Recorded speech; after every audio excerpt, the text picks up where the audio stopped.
Our first story starts with a company from Ireland. AI Electronics has been in manufacturing life-saving devices for many decades. But recently, they have had an explosive growth due to technology evolution. Let's hear their story before we bring them online. AI Electronics makes life safety products, smoke alarms, carbon monoxide alarms. Basically, we're a sensor is our basic technology, and quality is absolutely essential. It's not an option. My name is Michael Guinea, better known as Mick, and I'm the chief executive of AI Electronics. We started out in 1988, and the building regulations in the UK began to become favourable about 1992. So our business was now beginning to grow. We had a lot of different models of products now, and our manufacturing process was beginning to get complicated. Our products are evolving. We started out with a smoke alarm, then a carbon monoxide alarm.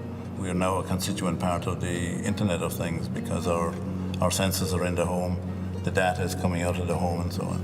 So our products now are not only have to function, but they've got to provide data.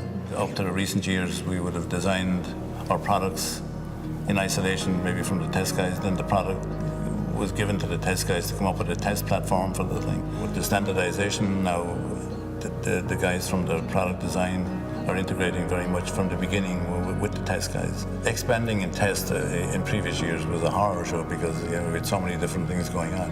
So standardizing it just makes it much simpler to be able to do it. So that's been a big change. Standardizing just so much common sense, but it took us a long time to get there.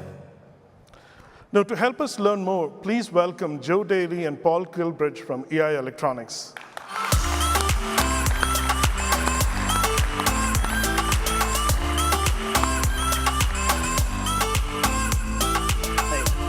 Welcome. Thanks, Thomas. Thank you. Welcome, guys. Thank you for making this trip. We just saw your CEO introduce the importance of test and standardization at EI. Can you tell us a little bit more about the path that you guys are on? Yeah, sure, Thomas.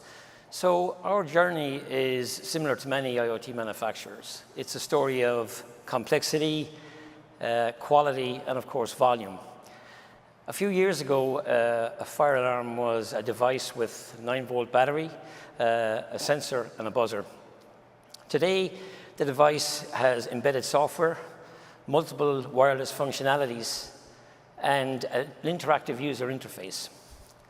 You probably have 1 or 2 such devices in your house. European regulations now demand the installation of a device in almost every room in your house. So this rapid growth, while very welcome, places great demand on our business. We are addressing this in 3 stages: automation of methods, system standardization, and digitalization through a connected factory. It all starts with automation. I work in our validation team, where we face ever more complex products from our design team and ever faster schedules to test them. We will never sacrifice quality due to the life-saving nature of our products. And to meet the requirements of this new test coverage, we've turned to automation using LabVIEW and PXI. Our manager jokes that LabVIEW is the only engineer in the company that works on 3 shifts. When we go home, he keeps testing, running through thousands of scenarios, waiting to give insights the next morning. Automation of these validation tests has saved us 50% of time per project when compared to our previous strategy. So next is standardization. 5 years ago, we had over 60 production cells running hundreds of bespoke customized testers. These unique designs had unpredictability, design times, build costs, and of course, scheduled deliveries. The strategy quickly became unsustainable. This is where NI comes in. We've worked with them to design a common hardware and software platform. We chose NI as the breadth of tools available gives us the confidence that we can meet our test and business needs now and in the future. But of course, tools aren't everything, as so much of standardization is process and proficiency related.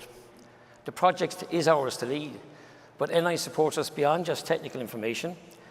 They are our partner in this journey. So with this standard platform, along with purposeful recruiting, strong change management, and a culture that promotes personal development, we are achieving real success. We have drastically improved the development of our testers from months to weeks, as well as improving yield by 20% and cycle time reduction by 50%. What's more is we've standardized across the design life cycle. My team now shares ideas and code with product engineers. This helps with both quality and drastically improves development times. Now, you guys should be really proud about what you have accomplished. What's next for you? Yeah, so next stage is test standardization, as you know, has tangible and financial benefits today. But what really excites us is how it prepares the ground for digital transformation. Digital technology will have as big an impact on manufacturing as Six Sigma did in the past. Getting real-time insight and information into the operation of every production cell is the key to optimizing them. Step one is implementing a standardized set of processes, systems, and data. Without this, we will have a difficult road ahead of us. And connectivity and digitalization aren't just for manufacturing efficiency. In R&D, I want every prototype that passes through my lab to have a digital passport. It logs every result and every interaction on a digitally connected thread of information. For example, if a PCBA is dropped or if a power line is overloaded, it may look the same but behave differently in subsequent tests. If we don't track these human events, we'll never know if the design is at fault or if it's just some human error. And we, in the past, have spent days, if not weeks, investigating what we call these phantom events.